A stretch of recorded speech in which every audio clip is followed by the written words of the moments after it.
Olá, gente. Boa noite. Vamos lá para o nosso último encontro aqui do dia. A turma que está nos assistindo aqui no ao vivo, a Mariane, o Leonardo, Caiane, a Lara, o pessoal aqui do presencial. Boa noite. Boa noite, Mariane. Pessoal aqui do presencial, Larissa, seu Cláudio, a Cleide. Está faltando hoje uma turma aqui.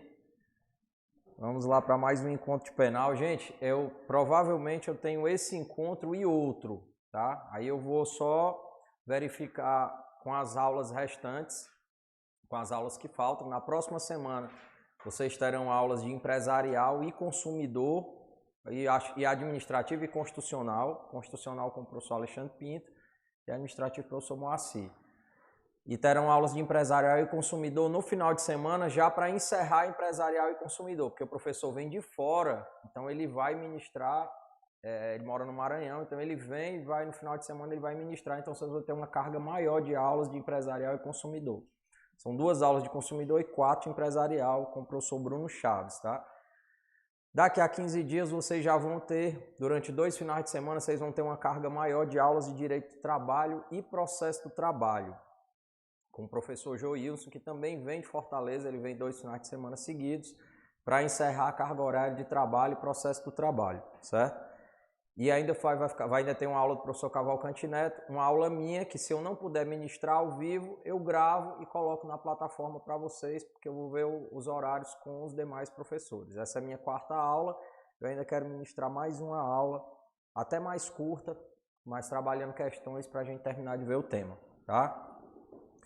Então, nas próximas semanas, você já tem mais ou menos uma noção aí da programação, da nossa programação, que vai aí até o dia 15 de outubro, onde nós encerramos aqui nossos encontros ao vivo. Dia 16 de outubro nós temos o Dia Júris, que é o nosso aulão, tá? Que nós vamos fazer fora aqui do Universo Júris, em outro local, em um espaço mais aberto, para receber o presencial, e também vamos transmitir online esse Dia Júris, tá? Então, que vai ocorrer no dia 16 de outubro, que é um dia antes da prova. E no dia da prova, dia 17, nós estaremos com vocês lá no dia da prova, com a nossa barraquinha do Universo Júris, esperando vocês chegar com água, com chocolatezinho para receber vocês, tá? Então, vamos lá. Gente, a gente vai trabalhar hoje um tema que cai bastante na prova da UAB. A FGV já cobrou bastante. E ele costuma ainda, ele sempre é um tema muito recorrente em prova, tá? Já caiu diversas vezes, tanto em primeira fase como em segunda fase, e é um tema que dentro da parte geral do direito penal, ele é um tema que não é considerado fácil, mas a gente traz aqui um resumo para tentar facilitar para vocês, tá? São as chamadas concausas, tudo bem? Estudei com vocês a teoria do crime. Nós começamos a falar de teoria do crime e eu falei dos 3 substratos do crime, que o crime era fato típico, ilícito e culpável. E dentro da tipicidade, eu trouxe os elementos da tipicidade, que foi a conduta, onde eu falei de conduta dolosa, culposa, preterdolosa, crime omissivo, comissivo, e tratei do erro de tipo, tá?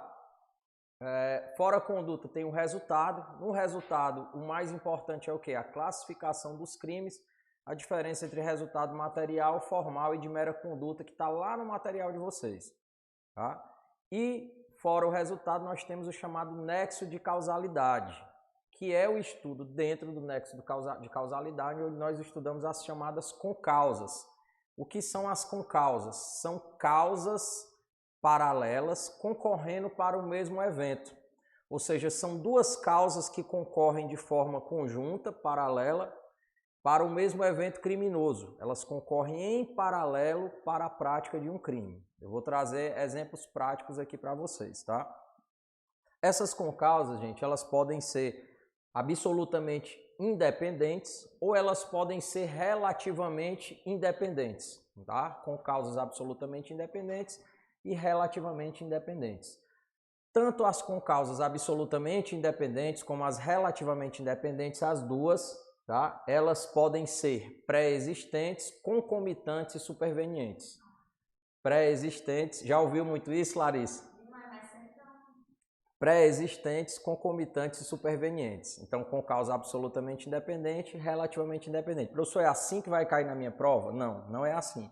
Ele vai trazer um caso prático para você identificar se é uma concausa absolutamente independente, relativamente independente, se essa concausa é pré-existente, concomitante ou superveniente.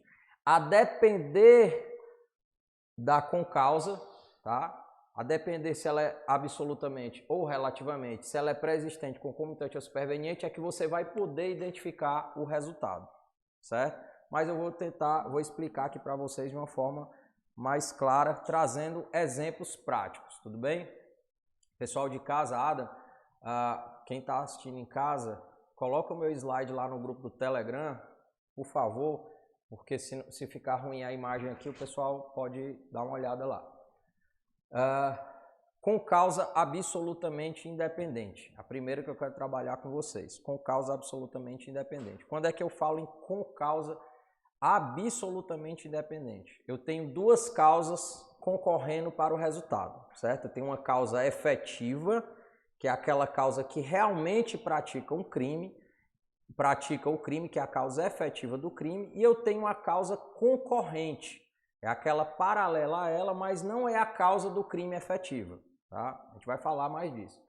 Então eu tenho uma causa efetiva e uma causa concorrente. A concausa absolutamente independente é quando a causa efetiva do crime, aquela que realmente praticou o crime, ela não se origina direta ou indiretamente da causa concorrente. A causa efetiva do crime não se origina direta ou indiretamente da causa concorrente. Professor, até agora você falou muita teoria e eu não consegui entender. Vamos falar um pouco aqui sobre a concausa absolutamente independente pré-existente, tá? E vou trazer um exemplo prático para vocês. O que é a concausa absolutamente independente pré-existente? É quando a causa do crime, ela é anterior à causa efetiva do crime, ela é anterior à causa concorrente, tá? Quando a causa é efetiva, o que realmente praticou o crime, ela é anterior à causa concorrente. Um exemplozinho prático, fácil e que a doutrina trabalha bastante e ainda continua caindo em prova. Imagine a seguinte situação. Às 19 horas, vamos aqui já trabalhando casos práticos, que é como a prova cobra, tá? Imagine que eu tenho um sujeito A e às 19 horas o A ele ministrou um veneno no sujeito C, tá? 19 horas, às 7 horas da noite, o A ministrou o veneno lá no sujeito C. E às 20 horas entrou um terceiro sujeito, no caso B, e disparou. Professor Alex Nascimento aqui na minha aula, comparecendo mais uma vez. Boa noite, até mais. E peça a pizza da turma, viu? Não pode estar penteado.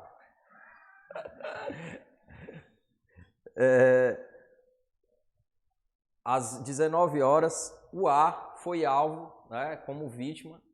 C ministrou, no caso, o A ministrou veneno para C, tá? Às 20 horas, entrou o sujeito B e efetuou disparos de arma de fogo contra C com a intenção de matá-lo. Tá? Então, só a seguinte situação. O A, às 19 horas, ministrou veneno para C. E às 20 horas, entrou o B e atirou em C para matar. Para você ver como o C era... Acho que os alunos já ouviram isso, C era uma pessoa muito querida, né? Então, às 19 horas deram veneno para ele e às 20 horas entrou uma pessoa com a intenção de matá-lo e efetuou disparos de arma de fogo contra ele. Ele foi levado ao hospital, tá? E no hospital ele veio a óbito, tá? Ele veio a óbito em decorrência do veneno ingerido e não do disparo de arma de fogo que ele foi vítima posteriormente. Nessa situação, por que eu falo de... Qual foi a causa da morte aqui? O veneno. A causa da morte foi anterior ou posterior à causa ao tiro? Anterior. Qual é a causa efetiva da morte? O veneno. Por que quando eu falo em com causa absolutamente independente pré-existente? Quando eu digo que é absolutamente independente, é que aquela concausa ela não depende direta ou indiretamente da causa concorrente. Exatamente. Aqui, o sujeito, o veneno, a morte pelo veneno era totalmente independente a morte que foi ocasionada era totalmente independente se ele sofreu o tiro ou não. Ele ia morrer do mesmo jeito. Porque ele veio a óbito pelo veneno e não pelo tiro. Por que é pré-existente? Porque o veneno, que é a causa efetiva, foi anterior à causa concorrente, que foi o disparo de arma de fogo. Por isso que é pré-existente. Então, quando eu digo que é uma concausa absolutamente independente pré-existente, que a causa efetiva é anterior à causa concorrente. Tá? A causa efetiva do crime, que no caso foi o veneno, ela é anterior à causa concorrente. Tá? Nessa situação, no caso, o sujeito A, que foi quem deu o veneno, vai responder pelo crime na forma consumada ou tentada? Vai responder pelo crime na forma consumada, o A. Por quê? Porque foi a causa efetiva do crime não foi o veneno ministrado por A. O A vai responder pelo homicídio na forma consumada. Isso aqui é o pulo do gato aqui nas concausas, tá, gente? Professor, e o B, que foi quem efetuou o disparo de arma de fogo, mas não ocasionou a morte, responde por alguma coisa? Responde por tentativa de homicídio.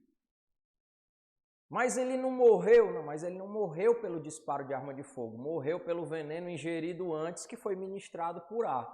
Na seguinte situação, eu só tenho uma vítima, mas o A que ministrou o veneno, que foi a causa efetiva da morte, responde por homicídio consumado e o B responde por tentativa de homicídio, porque ele tinha a intenção de matar com o disparo de arma de fogo, embora o disparo não tenha sido a causa efetiva da morte. A causa efetiva da morte foi o veneno.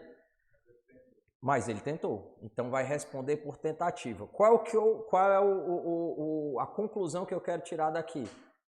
Na concausa absolutamente independente pré-existente, aquele que deu a causa concorrente responde pelo crime na forma tentada.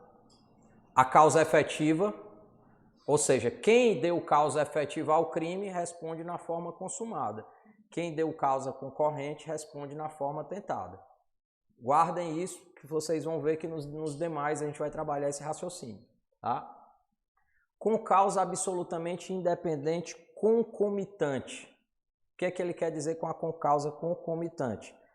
Se a pré-existente é que a causa efetiva é anterior à causa concorrente, na concomitante a causa efetiva se dá ao mesmo tempo que a causa concorrente. O nome já está dizendo, concomitante.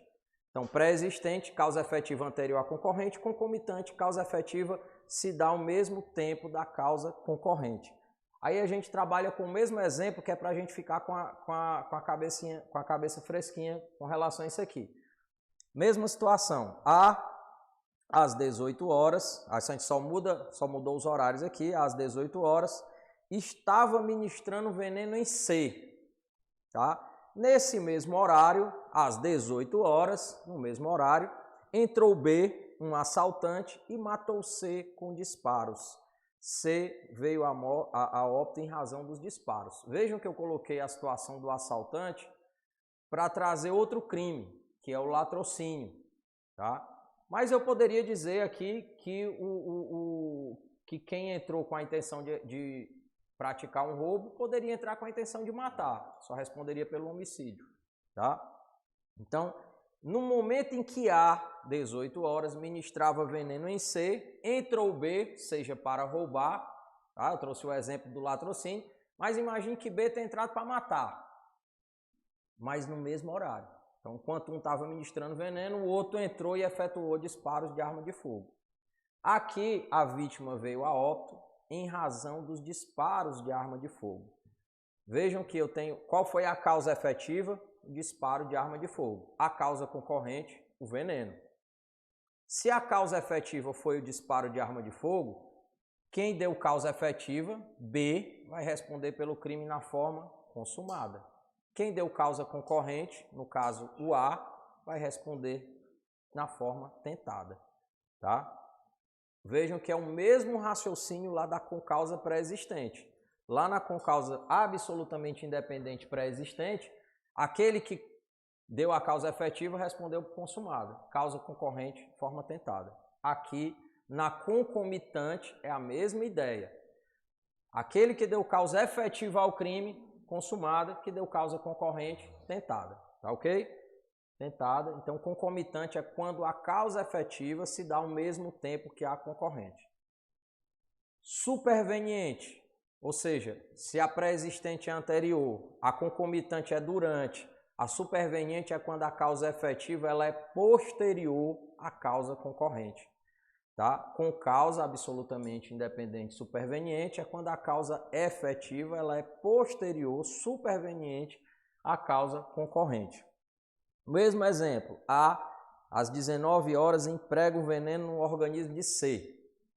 No entanto, aí, imagine a seguinte situação, eu sempre brinco com esse exemplo também. No entanto, às 20 horas, o C dormia tranquilamente e caiu, era um sujeito de muita sorte, né? Tomou veneno para dormir e às 20 horas caiu um lustre lá na cabeça do C, ou caiu o teto do quarto, caiu a luz do quarto lá na cabeça do C. E ele morreu não em razão do veneno que tomou anteriormente, e sim em razão de um traumatismo craniano. Tá? Aí eu pergunto, a causa efetiva do crime foi o quê? Foi a queda do teto, do lustre, da lâmpada na cabeça dele. Tá? Professor, já me perguntaram isso. A lâmpada, o lustre é quem vai responder pelo crime na forma consumada? Não, não responde, tá? Não vai responder. Mas quem deu o veneno responde pelo crime na forma tentada. Vejam que aqui a causa efetiva, ela é superveniente. Ela é posterior. Tá? Ela é posterior. Mas ela não tem uma pessoa que foi lá e praticou. Por isso que não vai responder pelo crime na forma consumada. Mas, professor, se eu tivesse dado veneno, o A tivesse dado veneno, o C foi dormir. Enquanto o C estava dormindo, posteriormente, não ao mesmo tempo, chegou o B e efetuou disparos de arma de fogo contra C. E o C veio a óbito em razão dos disparos de arma de fogo posteriormente efetivados. Quem vai responder pelo crime na forma consumada é B, que efetuou os disparos de arma de fogo. E A, que foi quem deu o veneno anteriormente, vai responder pelo crime só na forma tentada. É esse mesmo exemplo aqui. Eu só estou trazendo outra situação. Tá? Deu para entender, Cleide? Aí, pessoal, pode falar.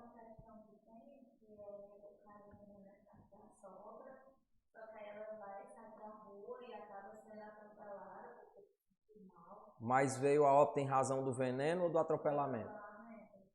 Eu não recordo dessa questão. Eu trouxe outras questões para mostrar. Não recordo. Exatamente. Mesma coisa. Aqui, vejam que eu botei tentativa ao final aqui de cada... com causa absolutamente independente pré-existente, com causa absolutamente independente concomitante e com causa absolutamente independente superveniente. Por que eu botei tentativa aqui? Porque nas três hipóteses de com causa absolutamente independente, seja ela pré-existente, concomitante ou superveniente, quem deu a causa concorrente responde pelo crime na forma tentada. Quem deu a causa efetiva vai responder pelo crime na forma consumada. Com exceção da situação aqui que foi o teto que caiu, porque aí não vai ter quem vai responder pela forma consumada. Tá? Mas por que isso, professor? Você guarda isso, ó. No momento da questão, você vai identificar, se for com causa absolutamente independente, sendo ela, independente dela ser pré-existente, concomitante ou superveniente, quem deu causa concorrente vai responder pelo crime na forma tentada. Guardem isso. E quem deu a causa efetiva responde pelo crime na forma consumada. Se na questão você conseguir identificar se a concausa é absolutamente independente, o resultado para ela ser pré-existente, concomitante, superveniente é o mesmo. É o mesmo resultado. Quem deu causa efetiva responde pelo crime na forma consumada, quem deu causa concorrente vai responder pelo crime na forma tentada. Tá? É isso que eu quero que ao final da explicação das concausas absolutamente independentes, vocês guardem.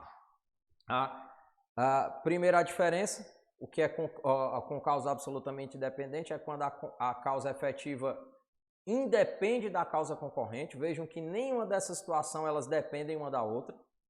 T, a pré-existente, a causa efetiva é anterior à causa concorrente. Concomitante, a causa efetiva é ao mesmo tempo da concorrente. E superveniente, a causa efetiva é posterior à concorrente. Ao final, quem deu causa efetiva, nas três hipóteses, responde pelo crime na forma consumada. Quem deu causa concorrente, nas três hipóteses, vai responder pelo crime na forma tentada. É isso que eu quero que vocês guardem, é o mais importante. Com esse raciocínio, tá? Com esse raciocínio, vocês conseguem acertar qualquer questão. Qualquer questão, se cair de concausa absolutamente independente, pré-existente, concomitante ou superveniente, você acerta a questão. Com esse raciocínio, tá ok? Vamos ver as concausas relativamente independentes, tá ok? Tá o pessoal de casa aqui, tudo tranquilo? Aqui também, gente? Então vamos seguir, tá? Seu Cláudio, esse material, esse... Oi, pode perguntar, Leonardo. Leonardo, é? Tá perguntando? Ah, sim, tranquilo. Porque o Leonardo é um legalzinho ali. Seu Cláudio, tudo tranquilo aqui? Clarice, Cleide, vamos lá. Com causa relativamente independente. Tá? Com causa relativamente independente.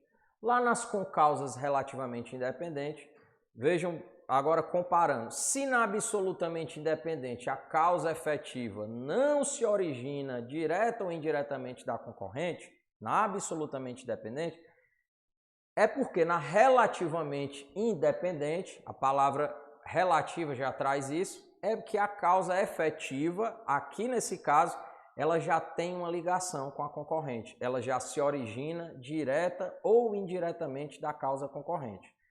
Qual é a diferença em absolutamente independente e relativamente independente? Lá na absolutamente independente, a causa efetiva não se origina da concorrente. Na relativamente independente, ela já se origina da concorrente, seja de forma direta ou indireta. Por isso que é relativa. Tá? Na concausa relativamente independente, nós temos as mesmas três hipóteses: pré-existente, concomitante, superveniente. Professor, lá na pré-existente, a causa efetiva é anterior à concorrente, o mesmo pensamento. Só que aqui nós vamos trazer os exemplos e ver que no final a consequência ela é outra. Tá? Primeiro exemplo de concausa relativamente independente pré-existente. Imagine a situação do hemofílico. Tá? O A, sujeito A, ele deu uma facada lá no C. O A deu uma facada no C. O C, ele tinha uma doença pré-existente. Isso aqui continua sendo cobrado em prova, continua sendo cobrado em prova de concurso. Esse mesmo exemplo que a doutrina traz há não sei quantos anos, continua caindo em prova da UAB, prova de concurso e cai. Prova de concurso, isso aqui cai muito. Tá? Eles continuam trabalhando esse mesmo exemplo dentro de diversas provas. Tomara que caia, né? Mas se não cair, cair parecido, você acerta. O A, ele deu uma facada em C e C tinha uma doença pré-existente, que ele era hemofílico. Só a facada que o A deu em C não era suficiente para que C viesse a óbito. C veio a óbito em razão da doença pré-existente e não em razão da facada. Tá? Então, vamos pensar aqui. O A deu uma facada no C e o do C tinha uma doença. Ele não veio, por que é relativamente? Vejam lá, só a facada não era o suficiente para causar a morte do C. Ele tinha uma doença pré-existente que foi a causa efetiva da sua morte. Por que é relativamente? Quando eu digo que a causa efetiva se origina direta ou indiretamente da independente, aqui se ele tivesse só a doença, ele não teria morrido. Ele veio a óbito por quê? Porque ele tinha a doença e veio a facada depois. Só com a doença ele sobrevivia. e só com a facada não era o suficiente para causar o óbito dele.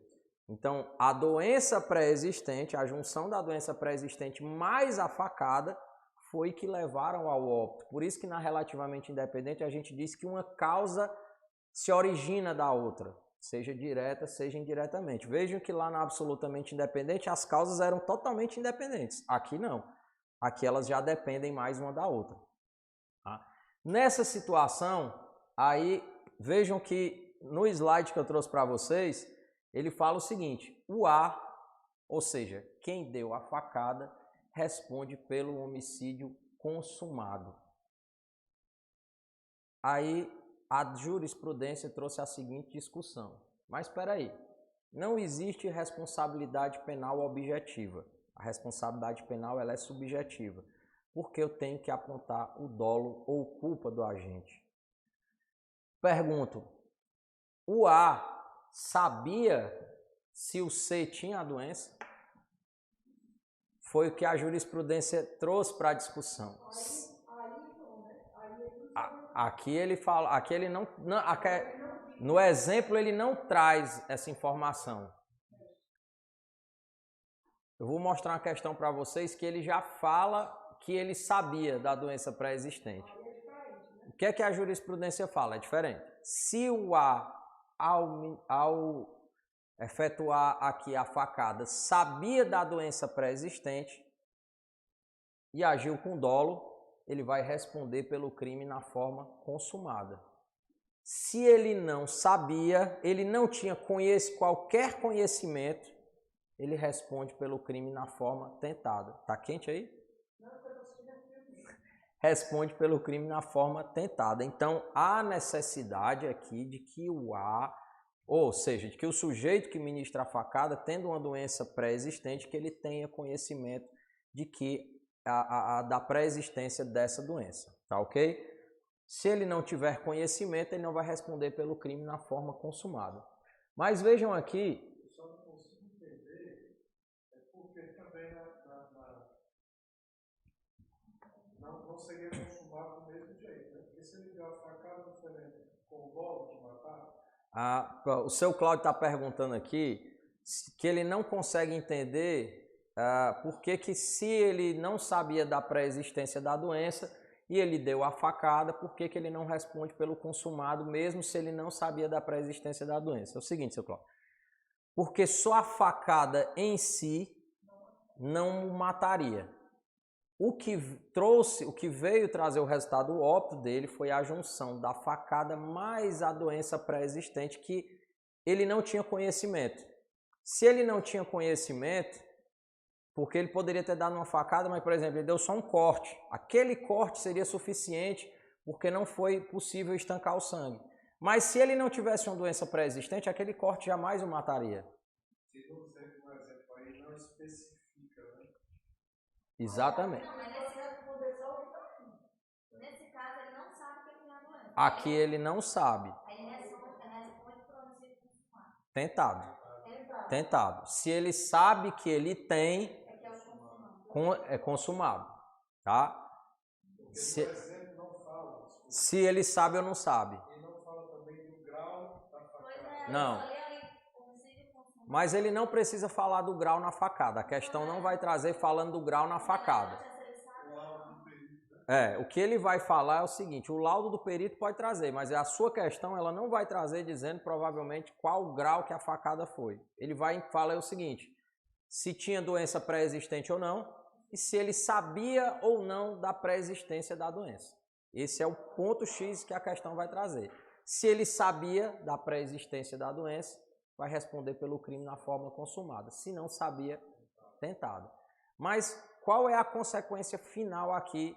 Que na concausa relativamente independente, pré-existente, aquele que deu a causa concorrente, tá? Vejam que lá na concausa absolutamente independente, quem deu causa concorrente responde pelo crime na forma tentada.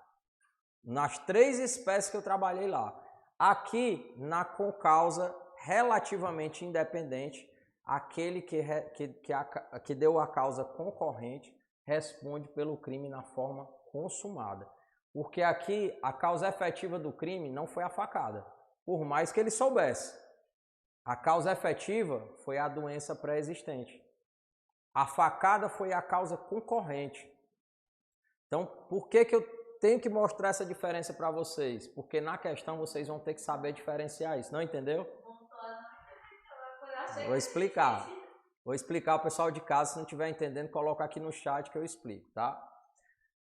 Lá na concausa, absolutamente independente, que foi a primeira que nós trabalhamos, quem deu causa efetiva ao crime responde pelo crime na forma consumada.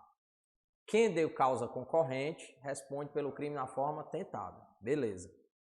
Aqui, na concausa relativamente independente, tá? Onde a causa efetiva se origina direta ou indiretamente da causa concorrente, aqui, na pré-existente, quem deu causa concorrente vai responder pelo crime na forma consumada e não mais tentada como ela na concausa absolutamente independente. Mas por quê, professor? Vou explicar de novo. Trazendo o exemplo aqui do hemofílico. O A que deu a facada lá no C, imagine que ele sabe que o C tem a doença pré-existente, tá? O A deu a facada lá no C e o C, ele ele não sabia da doença pré-existente. O A deu a facada no C e o C veio a óbito. O C veio a óbito por conta da doença pré-existente, não somente pela facada. Mas o A deu o quê? A facada. O A vai responder pelo crime. A facada, ela é uma concausa, ela é concorrente, porque a causa efetiva do crime foi o quê? Foi a doença pré-existente. A causa efetiva do crime foi a doença pré-existente. A causa concorrente foi a facada. Quem foi que deu causa concorrente aqui? Foi o A. Mas o A vai responder pelo crime na forma consumada.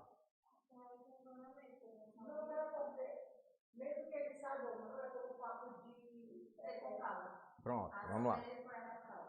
Aí, aqui na questão, nessa questão, eu não trouxe dizendo se ele sabia ou não sabia, tá? Mas a jurisprudência entende o seguinte, ora, para que ele responda, vejam que independente dele saber ou não saber, a facada é causa concorrente. É isso que eu quero que vocês entendam. A facada continua sendo causa concorrente, independente dele saber da doença pré-existente ou não. Tá? Mas se ele sabia da doença pré-existente, ele vai responder, mesmo que a facada seja concorrente, pelo crime na forma consumada. Se ele não sabia da doença, aí ele vai responder pelo crime na forma tentada, porque ele não sabia. Tá? Nesse exemplo do hemofílico, essa situação. Então, se ele sabia, consumada, se não sabia, tentada. Qual é a regra geral?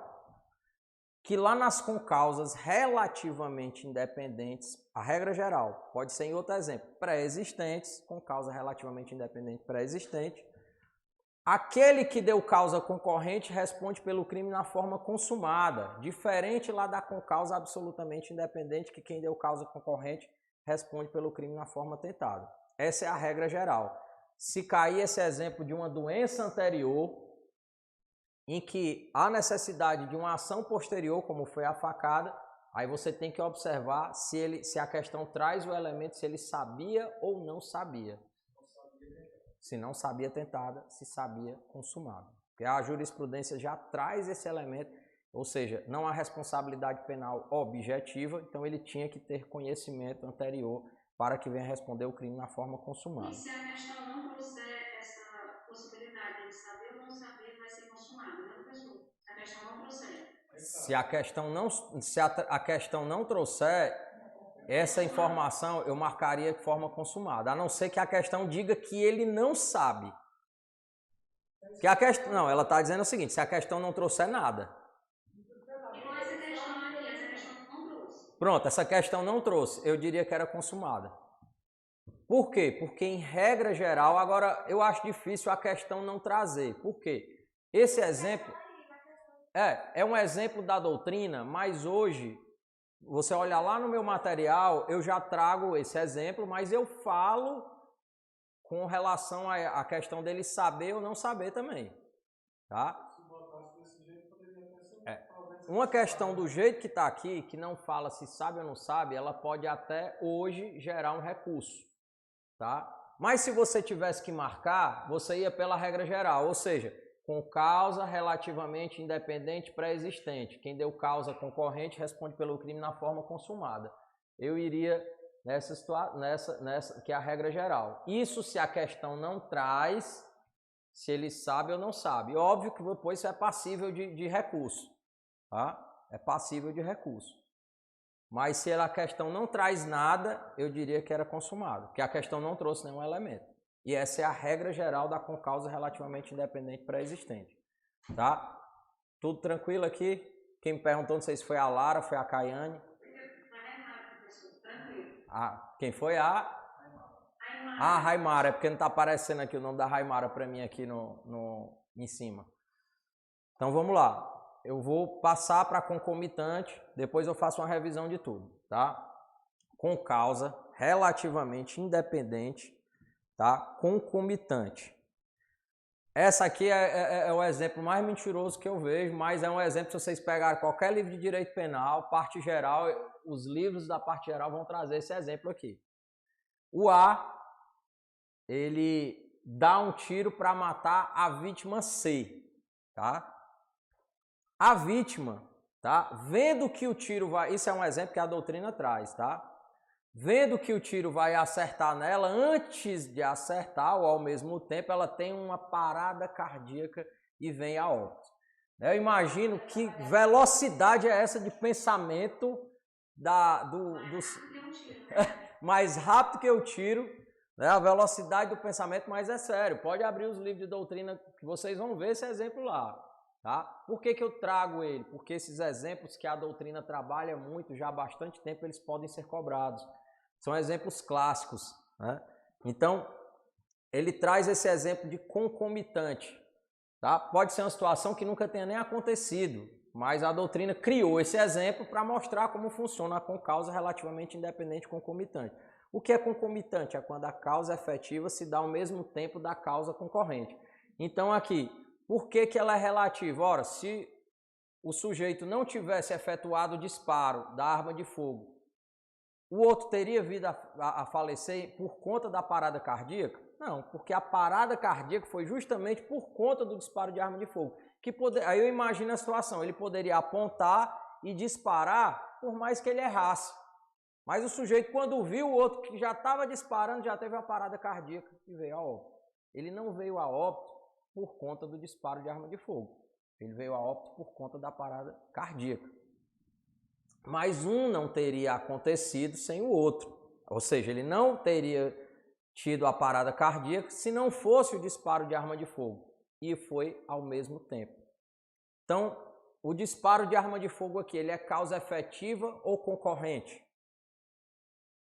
Disparo de arma de fogo, gente, é causa efetiva ou concorrente? O sujeito veio a óbito pelo quê? Pelo quê? Pela parada cardíaca. Certo. Ele veio a óbito pelo quê? Pela parada.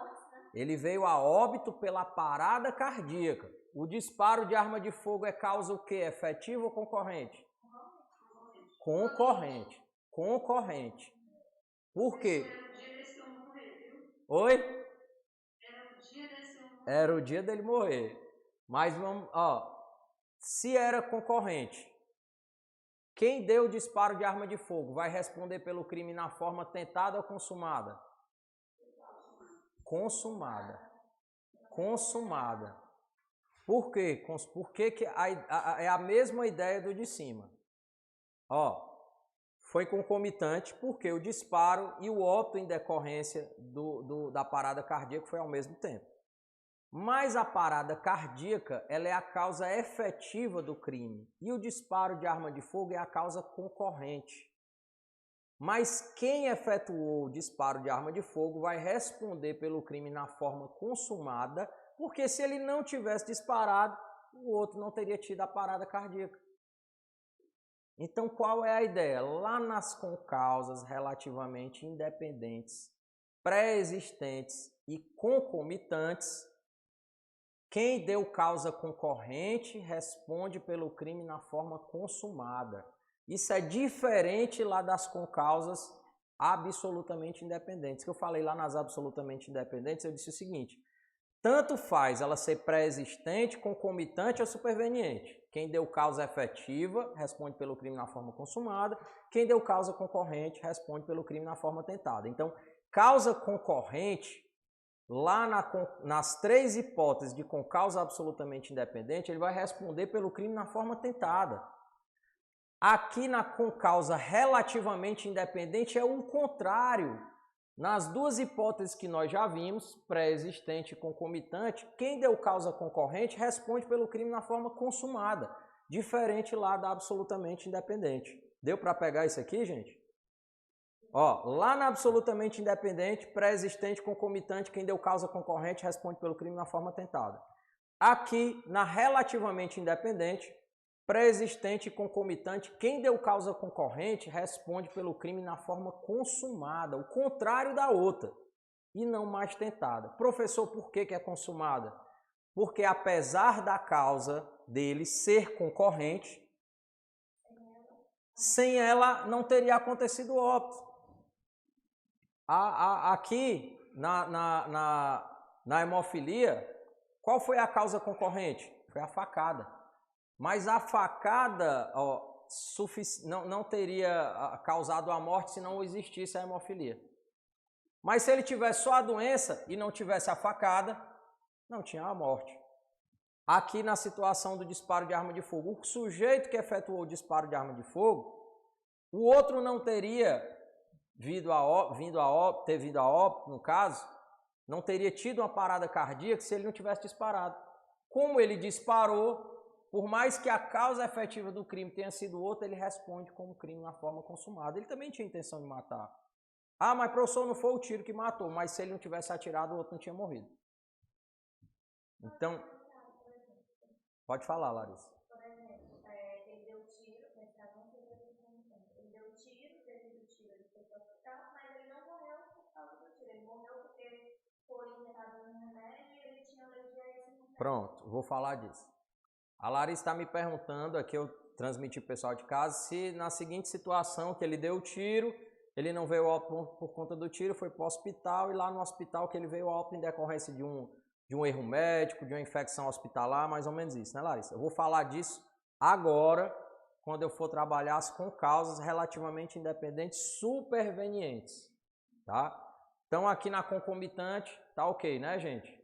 Vamos lá, com causa relativamente independente superveniente. Aqui é que está a diferença, tá? Aqui é que está a diferença.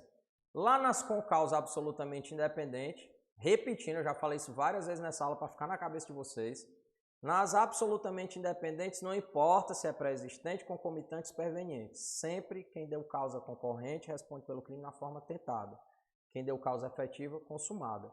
Aqui na concausa relativamente independente ocorre o contrário. Aquele que deu causa concorrente vai responder pelo crime na forma consumada. Lá na pré-existente e na concomitante. Professor, na superveniente é consumada também? É tudo o contrário da outra? Não. Aí aqui na superveniente tem uma diferença. Por quê? Porque a concausa relativamente independente superveniente depende. Ela pode ser quando por si só produziu o resultado e quando não por si só produziu o resultado. E aqui eu tenho essas duas diferenças. Quando por si só produziu o resultado e quando não por si só produziu o resultado. Professor, qual é a diferença aqui? Aí eu vou trazer os exemplos. Quando ele fala quando por si só produziu o resultado, o resultado do crime, ele sai totalmente da linha de desdobramento causal normal da causa concorrente. O resultado do crime sai totalmente da linha de desdobramento da causa concorrente. Tá? Como é isso, professor? Ocorre o chamado evento imprevisível. Eu coloquei um exemplo aí. O A deu tiro no B, né? E aí o B foi lá para o hospital. Quando o B se recuperou, tá? Eu gosto até de brincar desse exemplo. O A deu tiro no B, o B foi para o hospital. O B estava lá no hospital. E aí, quando o B já estava recuperado plenamente, já estava bem, entrou o Coringa lá no hospital e destruiu tudo. Você que já assistiu aí o filme do Batman, que o Coringa entra no hospital e bota fogo em tudo. Mas também o teto do hospital podia cair na cabeça dele. Tá? Vejam que é um evento imprevisível. O A deu tiro no B, o B foi para o hospital. Fez uma cirurgia, o B ficou... Adam tá o que aqui? Tá, né? O B ficou bem. Enquanto o B estava lá se recuperando, mas já estava bem, imagine que ocorreu um incêndio no hospital, caiu o teto do hospital, entrou um maluco atirando no hospital e o B veio a óbito. E aí você poderia pensar assim, professor, ele não teria caído o teto na cabeça dele, ele não teria morrido se o sujeito não tivesse atirado. Né? Nessa situação, quem atirou vai responder pelo crime na forma consumada ou tentada?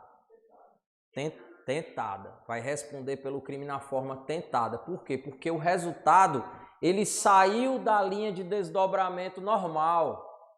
O resultado foi um resultado imprevisível. Totalmente imprevisível. Porque senão você se torna responsável pela morte de alguém em diversas circunstâncias. Imagine... Você queria matar alguém, deu uma facada lá, o sujeito foi para o hospital, passou um mês, saiu, pegou uma topada, bateu a cabeça no chão e morreu. Não, você vai responder pelo homicídio. Não, mas o cara se recuperou, veio morrer por outra coisa. Totalmente imprevisível. Nessa situação aqui, quando há imprevisibilidade, ou seja, nessa situação, quando por si só o resultado se produziu posteriormente por outra causa, fora da linha de desdobramento normal, tá? Quem deu causa aqui vai responder, ou a causa no caso foi concorrente, porque o resultado morte aqui foi nesse exemplo foi o teto que caiu, é o hospital que pegou fogo. Não foi pela facada ou pelo tiro, tá? Ou seja, a facada e o tiro é uma causa concorrente. Nessa situação, quando na concausa relativamente independente superveniente, quando por si só o resultado se produziu, quem deu causa concorrente responde pelo crime na forma tentada, tá? Tentada. Segunda situação, quando não por si só produziu o resultado. Aí aqui, o resultado ele já está na linha de desdobramento causal normal da conduta. Por exemplo, o sujeito A deu tiro no B. O B foi para o hospital, morreu lá na mesa de cirurgia em decorrência de uma infecção hospitalar, em decorrência de um medicamento que foi um erro médico, no caso, né? Ou seja, uma anestesia que foi aplicada de forma errada e ele tinha uma alergia. Então, o erro médico e a infecção hospitalar estão dentro da linha de desdobramento causal normal da conduta. Ou seja, a partir do momento que você efetua um disparo de arma de fogo, você envenena alguém, você corta alguém com a faca, enfim, você manda alguém para o hospital, esse evento, erro médico, esse evento, infecção hospitalar, está dentro da linha de desdobramento normal da conduta. Não foi um evento imprevisível. Pode acontecer do sujeito ir para a mesa de cirurgia e vir a óbito. Aí, nessa situação, quando não por si só produziu o resultado, quem deu causa concorrente vai responder pelo crime na forma consumada. Tá? Vai responder pelo crime na forma consumada. Por que é causa concorrente? Porque eu disse que a causa efetiva foi o erro médico ou a infecção hospitalar. A causa concorrente foi o quê? Foi o que levou ele para lá. Foi o tiro, foi a facada, foi o envenenamento. Essa é a causa concorrente. Tá? Caiane quer perguntar aqui, Caiane? Sim, professor, seria basicamente o que ocasionou, se ocasionou para confirmar que nas condições normais não teria acontecido. Você falou, se ele não tivesse lavado a facada, não teria ido para o hospital. Não teria havido infecção ou não coisa do tipo.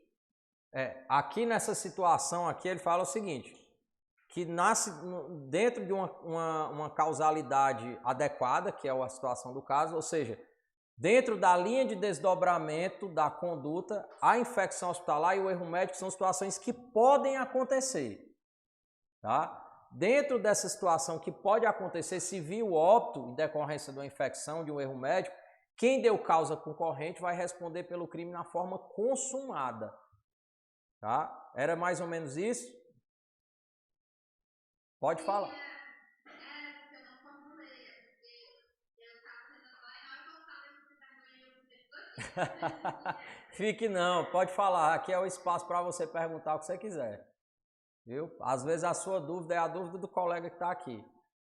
Então, aqui, vejam que dentro da concausa relativamente independente, superveniente, eu tenho uma diferença. Quando por si só produziu o resultado, quem deu causa concorrente vai responder pelo crime na forma tentada. Quando não por si só produziu o resultado, vai responder pelo crime na forma consumada. Tá? Então aqui há uma diferença. Professor, lá, voltando, a última vez que eu vou falar, lá nas concausas absolutamente independentes, pré-existente, concomitante, superveniente, quem deu causa efetiva responde pelo crime na forma consumada. Quem deu causa concorrente responde pelo crime na forma tentada. Guarda esse raciocínio. Já passo para você, Caiane. Aqui nas concausas relativamente independentes, pré-existente, concomitante, quem deu causa concorrente responde pelo crime na forma consumada, o contrário da outra. E na superveniente, depende. Quando por si só o resultado se produziu, evento imprevisível, quem deu causa concorrente responde pelo crime na forma tentada. Quando não por si só o resultado se produziu, tá? Vai responder pelo crime na forma consumada. Para finalizar, eu passo aqui para a Caiane perguntar. Lá nas concausas absolutamente independentes, pré-existente, concomitante, superveniente, e na relativamente independente, pré-existente e concomitante, o Código Penal adota uma teoria chamada causalidade simples, tá? Causalidade simples. Onde é que está, professor? Com causas absolutamente independentes, pré-existente, concomitante, superveniente, e na relativamente independente, pré-existente, concomitante. Eu adoto a chamada causalidade simples, Código Penal. E na concausa relativamente independente, superveniente, o Código Penal aqui adota a chamada causalidade adequada. Por quê? Porque ele se divide em quando por si só produziu o resultado e quando não por si só produziu o resultado. Então ele aqui adota uma chamada teoria da causalidade adequada. Se cair na sua prova, você já acerta. Guardem os raciocínios são importantes para resolverem as questões. Causalidade simples para aquelas 5 hipóteses e causalidade adequada apenas para essa última situação da concausa relativamente independente superveniente. Tá ok? Caiane quer perguntar? Tá ok. Vamos resolver uma questãozinha aqui para a gente tentar raciocinar e fechar aqui. Com causas. Após a discussão, melhor olhar por aqui pelo tablet, né? Após uma discussão em uma casa noturna, tá? Após uma discussão em uma casa noturna, Jonas, vejam o tamanho da questão. Olha aí como é que a questão, como é que a FGV trabalha com vocês. Após a discussão em uma casa noturna, Jonas, com a intenção de causar lesão, ó, o que ele está dizendo? Jonas, com a intenção de causar lesão, aplicou um golpe de arte marcial em Leonardo, causando fratura em seu braço. Leonardo, então, foi encaminhado ao hospital, onde constatou-se a desnecessidade de intervenção cirúrgica e optou-se por um tratamento mais conservador, com analgésicos para dor, o que permitiria que ele retornasse às suas atividades normais em 15 dias. a equipe médica, sem observar os devidos cuidados exigidos, ministrou o remédio a Leonardo, sem observar que era composto por substância a qual informara-se alérgica em sua ficha de internação. Em razão da medicação aplicada, Leonardo sofreu choque anafilático, evoluindo o óbito. Ou seja, o sujeito deu uma facada após a discussão, Jonas deu uma facada com a intenção de causar lesão. Tá? Vejam que a questão não diz que ele deu a facada com a intenção de matar, foi de causar lesão. Tá? E deu um golpe de arte marcial, o sujeito fraturou o braço, foi para o hospital, teve alta e deram uma medicação para ele que ele tinha informado lá na ficha dele que na verdade ele era alérgico e veio a óbito por conta do efeito da medicação que gerou um choque anafilático. Tá? E aí ele fala o seguinte, o Ministério Público recebeu os autos do inquérito policial, vocês estudaram lá com o professor Alexandre Pinto a parte de procedimento, e no inquérito policial acho que viram com o professor Rafael Medeiros. A polícia encerra o inquérito policial, tá, dentro do processo criminal.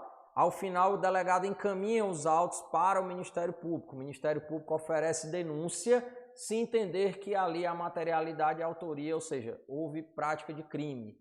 Se o Ministério Público não entender, pode pedir o arquivamento ou pode retornar os autos à autoridade policial para diligências. Tá? Nessa situação, o Ministério Público ofereceu a denúncia em face do Jonas, imputando-lhe a ele o crime de quê? De homicídio doloso.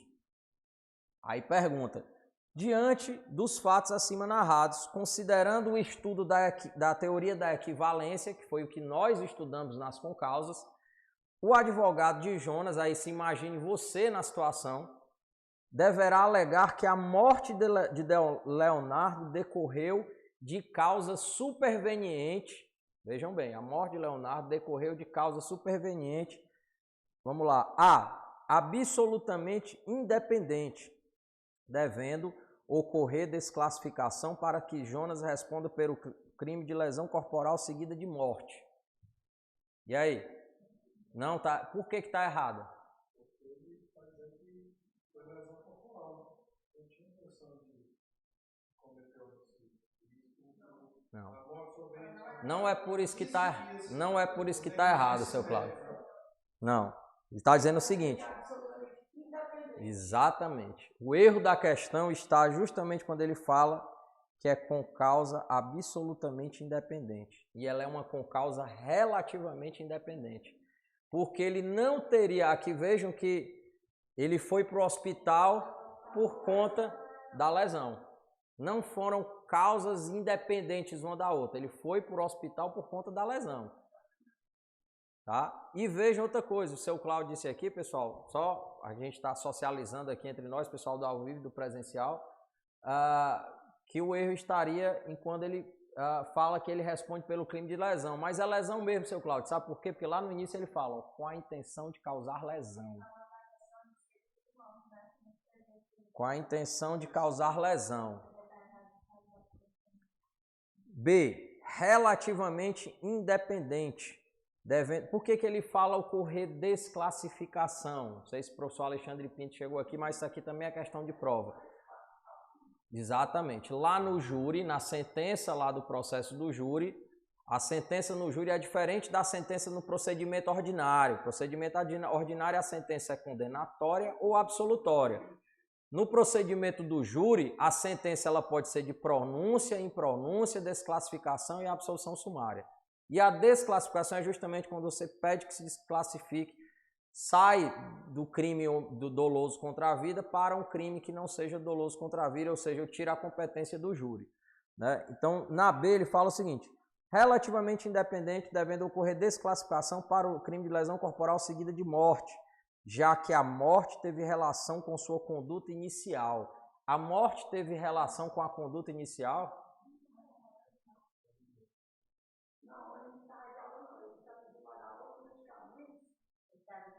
Mas a morte aqui, ela não teve relação com a conduta inicial.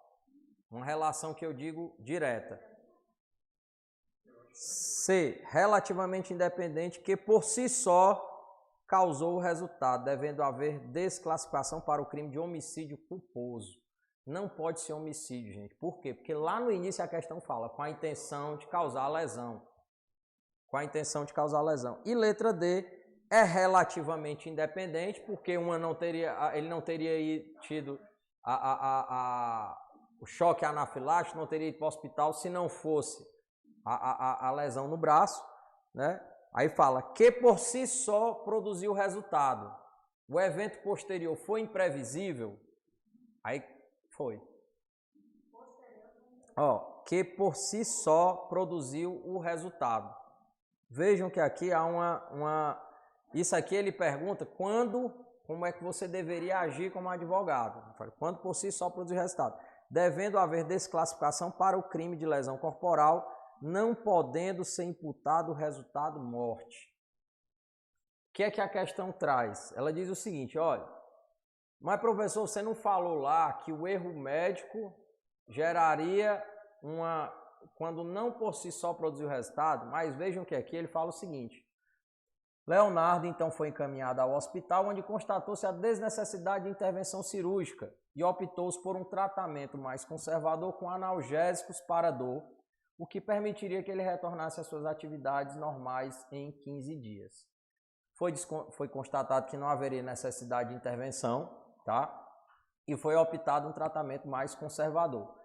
Só pela lesão aqui do braço, a fratura, ele viria a óbito? Não. Deixa muito claro a lesão. Hã?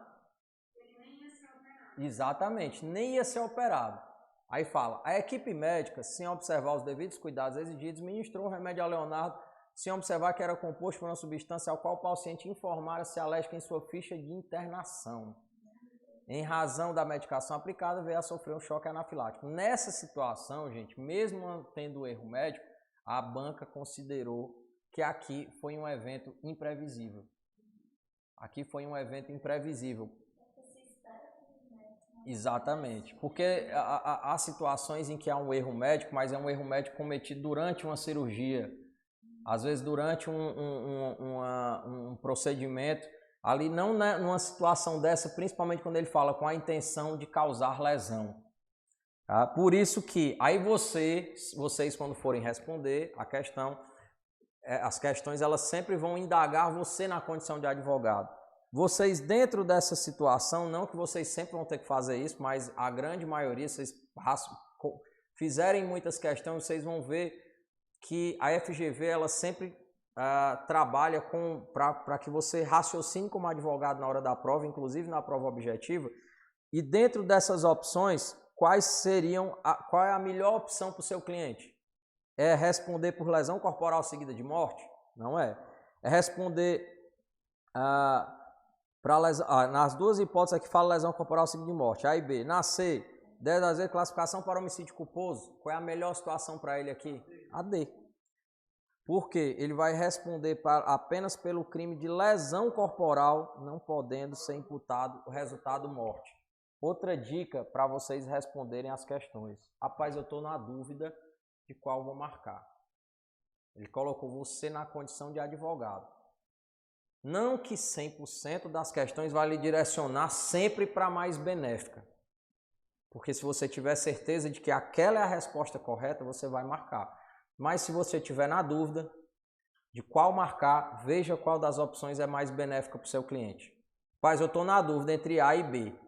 Eu não sei realmente se A está certo ou se é a B. E eu estou com dúvida. Vai na que for mais benéfica para o seu cliente. Você vai ter que marcar uma.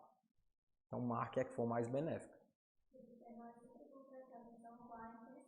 Exatamente. Sempre observar, como a Larissa falou, qual a intenção. Porque às vezes a questão traz essa situação. E é uma questãozinha grande, viu? Que passa, às vezes, cansativa. Cansativa. Vamos para uma segunda questão aqui. Com causas ainda. Olha aqui a situação do hemofílico. Ó. O Wallace, hemofílico, foi atingido por um golpe de faca em região não letal do seu corpo. O Wallace, hemofílico, foi atingido por um golpe de faca em uma região não letal do seu corpo. Júlio, autor da facada, que não tinham dolo de matar, mas sabia da condição específica de Wallace. Sai da cena do crime sem desferir outros golpes, estando Wallace ainda vivo. No entanto, algumas horas depois, Wallace morre, pois apesar de a lesão ser em local não letal, sua condição fisiológica agravou seu estado de saúde. Acerca do estudo da relação de causalidade, assinale a opção correta. O fato de Wallace ser hemofílico é uma causa relativamente independente, pré-existente, vocês viram isso aqui, e Júlio não deve responder por homicídio culposo, mas sim por lesão corporal seguida de morte. Por quê? Por que que ele não vai responder? Oi? Sabia, está aqui marcado, ó, mas sabia da condição específica de saúde de Wallace. Por que que ele não responde por homicídio? Exatamente. Olha que a questão coloca lá, ó, que não tinha o dolo de matar. A questão deixou clara. Ela trouxe isso aqui, esse elemento, por algum motivo. Ele não tinha o dolo de matar, mas sabia da condição. O dolo, se ele não tinha o de matar, não vai responder pelo homicídio consumado, mas vai responder, no caso, por lesão corporal seguida de morte, que seria um caso de um crime pré-doloso, que eu trouxe o exemplo para vocês. Ou seja, dolo no antecedente, culpa no consequente. Lesão corporal seguida de morte é o melhor exemplo.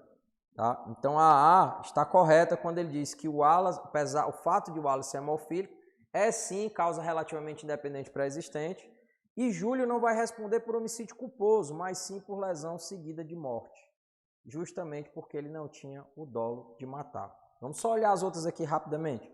O fato de Wallace ser hemofílico é uma causa absolutamente independente pré-existente? Não é absolutamente independente. Nós vimos que a hemofilia ou outra doença é uma causa relativamente independente pré-existente. Então aqui você já mata. O fato de Wallace ser hemofílico nascer é causa absolutamente independente concomitante? Nós vimos que ela é relativamente independente pré-existente. E D, o fato de Wallace ser hemofílico é causa relativamente independente concomitante? Não, é causa relativamente independente pré-existente. Se você sabe que a hemofilia é uma causa relativamente independente pré-existente, você não precisa saber de mais nada na questão.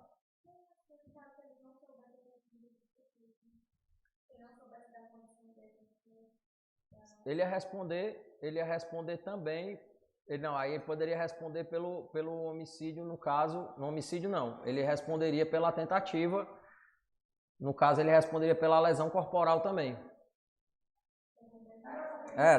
Ele só não ia responder pela lesão corporal seguida de... Nessa questão não. Não faz que a diferença. Ele ia responder aqui da mesma forma. Vejam que aqui, para você matar a questão, mas para você matar a questão, bastava você saber que a hemofilia é uma causa relativamente independente pré-existente. Só isso. Você nem precisa saber do resto. Você só precisa saber que a hemofilia é causa relativamente independente pré-existente. Por quê? Porque o item B, C e D fala que a hemofilia é causa absolutamente independente pré-existente. Ó, na B fala que é absolutamente independente, já não é. Na C fala que é absolutamente independente, já não é. E na D fala que é relativamente independente, mas é concomitante, já não é. Então, ou seja, independente de você saber, você já eliminaria as três e já marcaria a A. Só com isso, só você saber que a hemofilia é uma causa relativamente independente pré-existente, você acerta a questão. Já acertava a questão. Independente do dolo, independente se ele sabia da condição ou não. Você já acertava a questão, porque você ia nas outras por eliminação. Tá? Vamos lá. 3. Com causas. Paulo, com a intenção, tá, de matar Maria, desfere contra ela 15 facadas. Se a gente tivesse intenção de matar, né? Eu até para aproveitar, uma vez eu fiz um júri e um colega que estava lá presente fazendo a defesa, ele trouxe uma televisão quase do tamanho dessa, a tese de defesa era a chamada desistência voluntária. Vocês vão ver aqui com o Cavalcante Neto. Desistência voluntária. Ele trouxe uma TV dessa para o júri, colocou lá no júri e colocou um vídeo do YouTube, outra pessoa falando sobre o que era desistência voluntária. E no exemplo da desistência voluntária ele dizia o seguinte: se uma pessoa vai e dispara 8 tiros contra alguém, mas não tinha intenção de matar, aí ele parou no meio e desistia voluntariamente. Eu até depois comentei com os jurados o seguinte: olha, como é que alguém dispara 8 tiros contra outra pessoa e não quer matar? É muito difícil. Então aqui 15 facadas na região do tórax, né? Realmente a Paula tinha intenção de matar. Cerca de 2 horas após a ação de Paula, Maria vem a falecer. Todavia, a causa mortis determinada pelo auto de exame cadavérico da Maria foi um envenenamento, porque soube-se que a Maria nutria intenções suicidas e que na manhã dos fatos havia ingerido veneno. Então o que aconteceu é o seguinte: a Paula foi lá e meteu 15 facadas na Maria, mas a Maria já tinha tomado veneno antes, já tinha tomado veneno horas antes. E a causa da morte da Maria foi o veneno que ela tomou horas antes, e não as facadas causadas pela Paula. E aí pergunta-se: Paula se responderá pelo homicídio doloso consumado? Paula responderá por tentativa de homicídio? Confere. O veneno em relação às facadas configura com causa relativamente independente e superveniente que por si só gerou o resultado? Não. O veneno em relação às facadas configura com causa absolutamente independente concomitante? Não, é pré-existente. O veneno foi pré-existente, ela tomou antes. A causa efetiva foi o envenenamento, que foi antes, né, pré-existente. A causa concorrente foi a facada. Tá? Aqui é uma concausa absolutamente independente pré-existente. Ela tomou o veneno antes e foi sofrer as facadas depois. Quem deu causa, que foi que eu disse para vocês, com causa absolutamente independente. Quem deu causa efetiva, independente pré-existente. Quem deu causa efetiva, responde pelo crime na forma consumada. Quem deu causa concorrente vai responder pelo crime na forma tentada. Aqui a facada foi concorrente, porque não foi a causa da morte. Ele vai responder pelo crime de tentativa. Porque ainda a questão ainda diz, com a intenção de matar. Né? Com a intenção de matar. Ó, vamos fazer o seguinte, são... Oi? É como que a pessoa que atirou chegou tarde, né? Pra matar. Chegou depois. Eu não entendi a pergunta. Assim, a pessoa que atirou, como é pré-existente, é como que a pessoa que queria matar chegou tarde. Exatamente. Exatamente. Exatamente. Ó, eu vou fazer uma coisa aqui com vocês, tá? Pra gente não esticar muito, que eu sei que vocês já estão cansados também, passaram o dia todo em aula. O que é que eu quero fazer? Boa noite aqui, o João está aqui presente nos assistindo também. Eu ainda tenho que trabalhar com vocês, tá? Esse substrato do crime, que é a exclusão de licitude, que eu vou falar de estado de necessidade e legítima defesa. E as principais diferenças entre ambos. E eu também tenho que trabalhar com vocês ainda as causas de exclusão de culpabilidade, tá? Que é a imputabilidade com seus elementos, potencial consciência da licitude e exigibilidade de conduta diversa. Eu vou analisar nas nossas datas posteriores quando eu posso ministrar essa aula de forma presencial, tá? Se eu não puder ministrar essa aula de forma presencial para vocês, nos dias marcados, presencial, que é onde eu falo ao vivo também para a turma que está aqui nos assistindo, nos dias marcados, ou seja, nas sextas e nos sábados, eu venho ao Universo Júris ministrar uma aula numa quinta-feira. Quem quiser vir assistir ao vivo, presencial vem, e quem vai querer assistir de casa ao vivo assiste também. Mas quem não quiser assistir aqui presencial ou assistir ao vivo de casa, pode assistir gravada lá na plataforma. Tá? Eu vou ver se eu vou ter condições de ministrar por conta da carga, não é na carga horária, na verdade, na carga horária é uma coisa que a gente menos se preocupa. É só por conta do cronograma que tem dos demais professores ainda para terminar. Se eu não conseguir colocar numa sexta e no sábado, eu venho numa quinta e faço aqui com vocês a aula aqui para o presencial e a aula para o pessoal aqui ao vivo, e essa aula fica gravada e a gente pode até passar do tempo e termina essa nossa parte penal, tá ok? Faça uma revisão, isso aqui não é problema, a gente faz uma revisão.